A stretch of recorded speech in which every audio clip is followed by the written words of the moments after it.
Assalamualaikum warahmatullahi wabarakatuh. Selamat datang kembali di channel pembelajaran saya. Kali ini saya akan menjelaskan lanjutan tentang mata kuliah teknik reaksi kimia yang kedua, khususnya membahas beberapa contoh soal ya. Nah, nanti harapan saya dengan teman-teman mahasiswa mempelajari contoh soal ini nanti bisa berlatih untuk mengerjakan latihan soal yang lain yang ada di buku Levenspiel terutama secara mandiri seperti itu ya.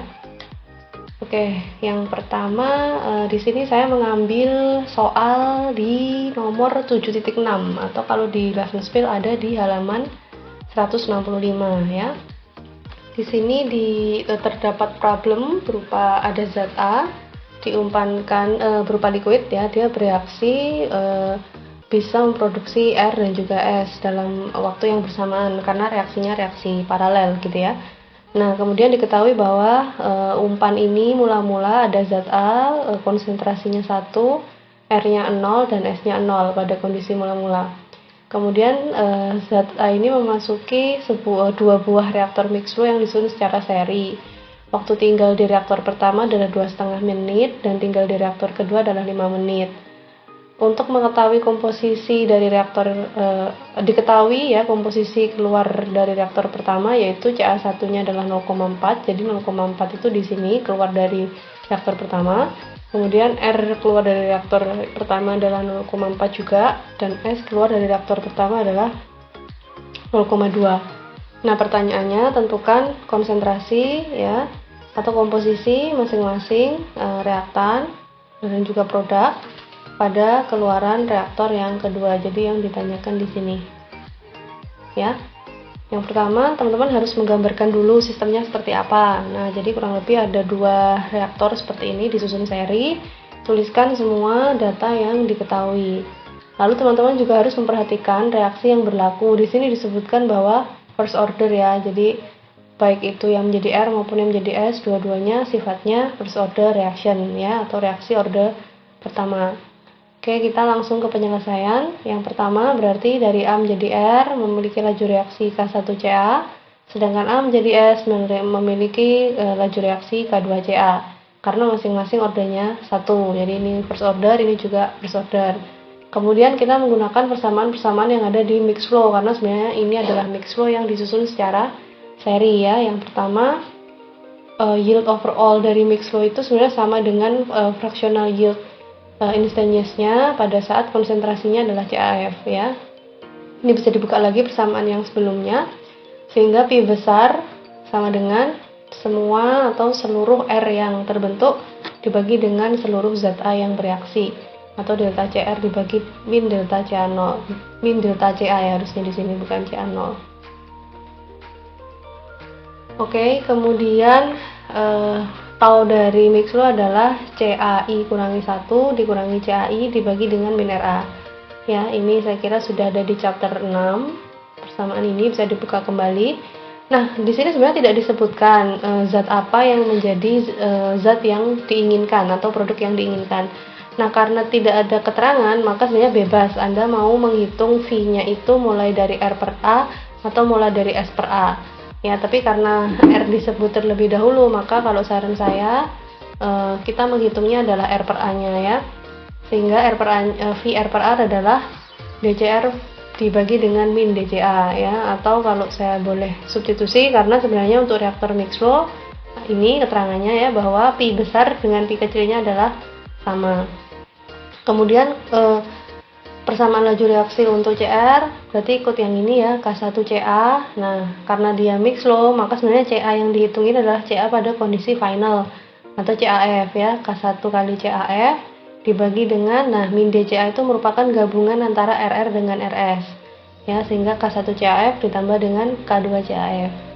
Nah, kemudian definisi dari Pi besar sendiri adalah delta CR dibagi dengan min delta Ca ya, sehingga sama dengan di sini ada CAF, di sini ada CAF, di sini ada CAF, sehingga boleh dikeluarkan kemudian saling menghilangkan sehingga tersisa persamaan 1, di mana delta CR dibagi dengan min delta Ca adalah K1 dibagi dengan K1 plus K2. Kemudian kita fokus di reaktor yang pertama ya. Di reaktor yang pertama seperti sudah disebutkan bahwa delta CR dibagi dengan min delta CA adalah K1 dibagi dengan K1 plus K2. CR1 diketahui, CA0 diketahui, CA1 diketahui, CR0 juga diketahui. Sehingga dari sini didapatkan hubungan antara K2 dengan K1 ya. Yang penting kita dapat ini dulu. K2 adalah setengah dari K1. Nah, kemudian disebutkan juga waktu tinggal. Tau 1 adalah CA0 dikurangi CAI, CA1 dibagi dengan min RA. Nah, tau 1 diketahui waktu tinggalnya 2,5 menit. CA0-nya 1, CA1 diketahui 0,4, K1 CA1 tahu, CA1 di sini juga tahu. Nah, sekarang K2-nya kita substitusi dengan yang baru saja kita temukan ya, yang ini. Kita substitusi dengan yang ini. Nah, sehingga K2 menjadi 0,5 K1 ya. Kemudian kita kalikan 0,4 K1, 0,5 kali 0,4 adalah 0,2. 1 kurangi 0,4 adalah 0,6, sehingga didapatkan K1 tidak lain adalah 0,4 per menit karena orde pertama, jadi satuannya per satuan waktu ya. Nah, kemudian untuk K2-nya, kalau K1 sudah ketemu, maka K2 bisa ditentukan, di mana hubungan antara K1 dengan K2 kembali ke sini. K2 adalah setengah dari K1, sehingga K2-nya didapatkan 0,2 per menit ya. Nah, setelah kita tuntas dari reaktor 1, jadi reaktor 1 intinya di sini mendapatkan hubungan antara K1 dengan K2, dan untuk bisa mengetahui nilai K1 dengan K2 dengan memanfaatkan data keluaran dari reaktor pertama dan juga waktu tinggal di reaktor pertama. Nah, yang berikutnya untuk reaktor yang kedua, tau 2-nya juga diketahui. Untuk reaktor yang kedua waktu tinggalnya adalah 5 menit ya. Nah, karena tahu 2, maka CA-nya bukan lagi CA0, melainkan CA1 ke CA2 ya. Nah, CA1 diketahui, CA1 diketahui, K1, K2 juga diketahui, ini nilai K1, ini nilai K2 ya. Maka dari sini bisa ditentukan berapa nilai CA2 ya. Yang pertama berarti sudah ketemu ya, jadi CA2 yang di sini terjawab. Nah, kalau CA2 sudah ketemu, kita manfaatkan persamaan yang ini tadi, hubungan antara delta CR dengan min delta CA di persamaan 1. Delta CR-nya menjadi CR2 min CR1 dibagi CA1 min CA2 ya, sehingga didapatkan nilai CR2-nya karena CR1 tahu ya kan, CA1 tahu, CA2 tahu, K1 K2 tahu, otomatis CR2-nya akan ketemu yaitu 0,6. Nah, yang terakhir sekarang adalah CS2. CS2 ini didapatkan dari CS1 ditambah dengan CA1 min CA2 dikurangi dengan CR2 min CR1. Ya, ini hubungan yang ada di awal-awal chapter ya. Nah, di sini CS1-nya diketahui, CA1, CA2, CR2, CR1 tahu semua, maka nilai CS2-nya bisa diketahui yaitu sebesar 0,3. Kalau kita lihat lagi, karena koefisiennya masing-masing 1 ya, maka masuknya 1 mol, keluar dari sini 1 mol, otomatis di sini juga akan 1 mol ya, 163. Dijumlah adalah 0,1, 0,6, 0,3. Dijumlah akan balik lagi ke sini. Nah, cara cross checknya seperti itu ya. Kalau koefisien untuk A maupun R dan S masing-masing 1 ya. Oke, saya kira itu untuk problem tadi nomor 7.6. Ya, nanti ada soal yang setipe, mungkin teman-teman mahasiswa bisa mencoba sendiri ya. Kemudian contoh yang berikutnya yang ingin saya sampaikan adalah example 7.3 ya, 7.3. Nah, di sini ada di halaman 161 di Everspiel ya. Di sini diketahui bahwa ada reaksi dekomposisi zat A yang masuk pada konsentrasi 2 mula-mula. Dia bisa menjadi R, bisa menjadi S, bisa menjadi T dalam satu waktu. Jadi di sini paralelnya tidak hanya 2 mekanisme, tapi 3 mekanisme. Masing-masing untuk yang R ini orde 0 ya, karena tidak ada CA sama sekali. Yang ini orde 1, yang ini orde 2, jadi 0, 1, 2. Ordenya beda semua ya. Nah, yang ditanyakan tentukan berapa nilai CS. Ya, kayaknya CS ini sebagai produk yang diinginkan ya. Kalau yang bisa dicapai maksimum untuk konsentrasi CS, berarti CS ini, S ini sebagai desired product atau produk yang diinginkan apabila beroperasi di reaktor mixed flow, plug flow maupun di sebuah reaktor yang bisa memisahkan antara zat A yang tidak bereaksi ya, agar bisa dikembalikan ke awal atau di recycle ya. Yang pertama yang harus dilakukan adalah karena S sebagai produk yang diinginkan, maka di sini V yang dihitung adalah S per A. Ya, karena tadi kan yang minta maksimum berapa, S-nya dapat maksimum berapa. Nah, berarti kan S-nya ini sebagai yang diinginkan ya, maka nilai V S per A-nya adalah DCS per min DCA. Ya. Untuk kinetikanya CS sendiri adalah 2 kali CA. Ini dari R, ini dari S, dan ini dari T. Ya, karena min DCA ini gabungan dari semuanya R, S, dan T ya, jadi gabungan dari tiga-tiganya ini, R ditambah S ya ditambah dengan T. Nah, dari sini yang bagian bawah bisa disederhanakan menjadi 2 kali CA dibagi dengan 1 plus CA dikuadratkan. Nah, yang pertama harus dilakukan adalah teman-teman harus membuat plot dulu. Kita harus tahu bentuk grafiknya dulu ya, dibuat plot ya antara konsentrasi ya dengan V kecil, di mana V kecil ini merupakan fungsi CA ya. Berarti kita pakai persamaan ini ya. CA-nya nanti Anda interval sendiri, pokoknya antara 0 sampai 2. Kenapa 2? Karena konsentrasi mula-mulanya dimasukkan dalam angka 2. Berarti konsentrasi maksimal adalah 2. Mau pakai interval 0,5 boleh, mau pakai 0,25 boleh. Misalkan kalau pakai 0,5 berarti datanya nanti 0 ya, 0,5, 1, 1,5, 2. Nah, 0. Kalau CA-nya 0 masukkan ke sini, nanti nilai V-nya berapa? Ya, kalau 2 ya, misalkan angka yang terakhir 2 masukkan ke sini ya, CA-nya 2, berarti nilainya berapa masuk ke sini. Caranya gitu ya. Nah, dari sini ke sini itu bebas, mau diberi jarak setengah boleh, mau diberi jarak 1/4 boleh, mau diberi jarak 0,1 juga silahkan ya. Nah, di sini yang harus dipahami adalah pada kondisi maksimal turunan dari CS dibagi dengan DCA berarti sama dengan 0 ya. Nah, padahal kita tahu bahwa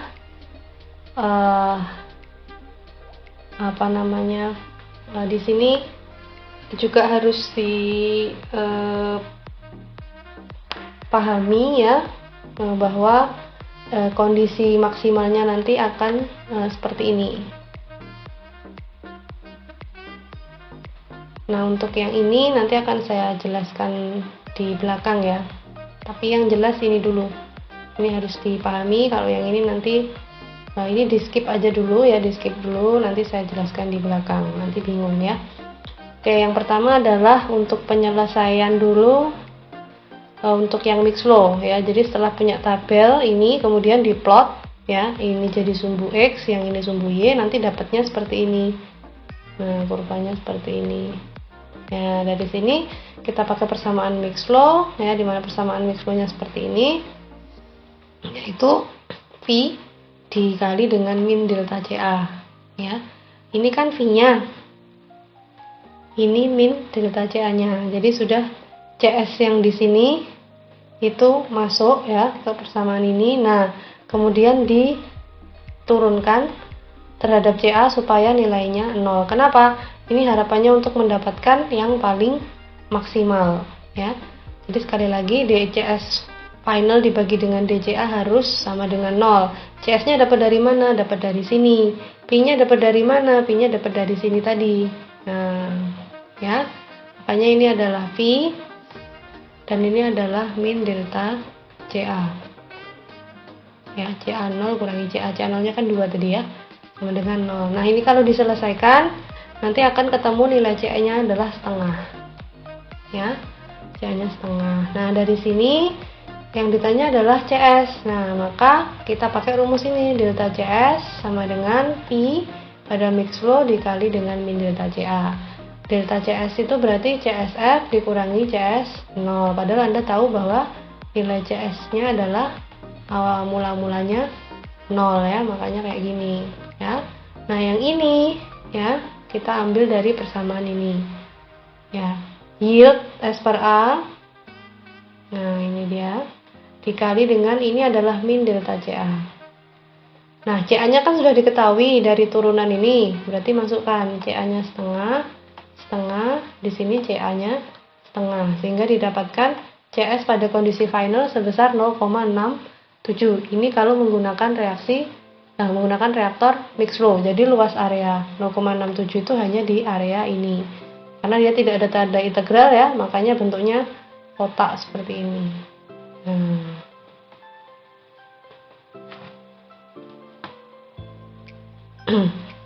Yang berikutnya bagaimana untuk penyelesaian yang ada di plug flow ya. Nah, yang ada di plug flow sedikit berbeda persamaannya karena di sini ada tanda integral. V pada plug flow adalah seperdelta CA, integral dari CA0 sampai CAF, V dikalikan DCA. Untuk delta CS-nya sama, hanya di sini menggunakan P-nya plug flow ya. Nah, namanya mau maksimal, kalau dia luasan di bawah kurva, ya harapannya kalau bisa integral, ya maunya habis dari 2, habis sampai tidak tersisa sama sekali ya. Kalau di mixed flow tadi agak ribet karena kita harus memaksimalkan persegi panjang di bawah kurva. Nah, kalau di plug flow karena dia ada tanda integral, kalau mau maksimal ya mudah saja. Kalau kita mau reaksi ini maksimal ya kalau bisa konversinya 100%. Artinya dari 2 habis sehingga menjadi 0. Makanya di sini batas integralnya CA0-nya adalah 2 dan CA finalnya adalah 0 ya, harusnya seperti itu. Nah, kemudian di sini delta CSF disebut di sini adalah V. Jadi ini adalah V-nya. V besar ya. V-nya plug flow, yang ini adalah min delta CA. Sebenarnya saya pakai persamaan ini ya. Nah, dari sini ada delta CA, ada delta CA, ada nilai negatif, maka yang awalnya CA0-nya batas bawah sekarang menjadi batas atas karena ada tanda negatif. Ya, tanda negatifnya hilang tapi batasnya dibalik ya. CAF-nya menjadi batas bawah. Nah, kemudian di sini ya.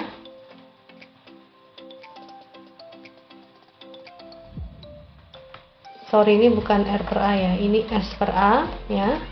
Maka VS per A-nya kita pakai yang di depan tadi, ini S per A, kemudian diintegralkan. Nah, hasil integralnya seperti ini dan masukkan batasnya dari 0 sampai 2 sehingga didapatkan CS finalnya adalah 0,858. Nah, ternyata untuk reaksi yang sama kalau menggunakan plug flow, CS maksimumnya bisa lebih tinggi seperti itu ya. Ini S per A ya. Nah, ini typo nih, harusnya S per A. Itu kalau tadi yang di plug mixed flow 0,67, sekarang di plug flow bisa 0,858. Nah, ini untuk reaktor yang recycle. Nah, ini yang tadi saya tuliskan di depan. Pentingnya untuk memutuskan kapan mulai di recycle adalah caranya dengan mencari nilai V maksimal. Nah, nilai V maksimal kalau kurva lengkung seperti ini, berarti maksimalnya kan ada di sini. Nah, ini kan. Nah, ya. Caranya gimana? Berarti diturunkan ya dV ya. Jadi V ya, V ini diturunkan terhadap DCA harus sama dengan 0. Nah, setelah diturunkan dengan rumus ini ya, masih ingat ya kalau Anda punya rumus pembagian yang diturunkan terhadap variabel tertentu, maka penjelasannya seperti ini. Nanti Anda bisa coba sendiri, kemudian nanti bisa didapatkan nilai CA-nya sama dengan 1. Saya tidak akan membahas yang matematis seperti ini ya, karena ini harusnya sudah tuntas di matematika teknik kimia seperti itu. Ya, saya tinggal ini aja melanjutkan apa fungsi dari Anda belajar matematika teknik kimia ya. Nah, dari sini nanti ini penyelesaiannya nanti akan mendapatkan nilai CA-nya adalah 1. Nah, pada saat nilai CA-nya 1, kalau kita masukkan ke persamaan V, nanti akan mendapatkan ternyata V maksimalnya itu 0,5. Artinya, pada saat kita memutuskan untuk mempunyai reaktor yang di recycle, itu selektivitas maksimalnya 0,5. Berarti lebih dari itu disarankan untuk reaktor yang tidak bereaksi dikembalikan lagi ke depan. Seperti itu ya. Oke, mungkin itu yang bisa saya sampaikan untuk materi hari ini. Memang hanya 2 soal, tapi ini sangat penting dan ini biasanya menjadi bahan evaluasi UAS dari tahun ke tahun. Jadi saya harap teman-teman bisa memahami materi ini dengan baik gitu ya. Nah, jadi Mungkin itu dulu yang bisa saya sampaikan. Nanti akan dilanjut dengan latihan soal. Jika ada pertanyaan dan saya slow respon, bisa menghubungi saya via WA gitu ya. Oke, mungkin itu yang bisa saya sampaikan. Mohon maaf jika ada kesalahan dalam menyampaikan materi. Untuk lebih detail latihan soal yang lain bisa disaksikan di video saya yang berikutnya. Saya akhiri. Wassalamualaikum warahmatullahi wabarakatuh.